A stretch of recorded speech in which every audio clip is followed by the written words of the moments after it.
Behind me is the Kaiser, Oregon Bricks and Minifigs, which has been at the epicenter of a lot of controversy. We have this man named Brian who ends up entering into a bit of a co-assignment agreement with this particular location to sell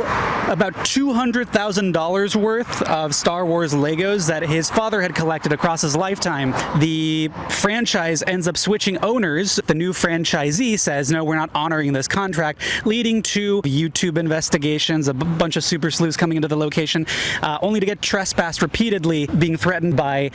the franchise, and not only the franchise, but eventually corporate stepping in. And when they get taken to small claims court, they win by default because the Bricks and Minifigs representatives don't show up.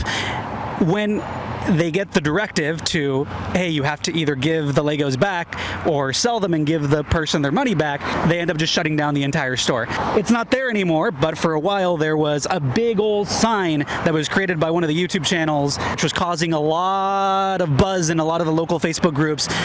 recounting the whole thing in very flashy terminology, basically saying, we robbed a family, we took their money, we got sued, we lost, and we shut down in order to avoid accountability. Now, of particular note to me is the way that Kaiser PD, the local PD, has been collaborating extensively with the franchise owner and Bricks and Minifigs to basically stop any kind of investigatory work, any kind of super sleuthing, any kind of basically exposure or accountability about what's going on, which for a lot of us who are a little more apolitical, it could seem like just another case of local PD being but when you really think about it, it's very emblematic of the way police are not really here to protect and serve us, but they're really here to protect and serve the interests of capital, as to say, big business, corporate lobbies, basically everything. And Kaiser especially is far from an exception.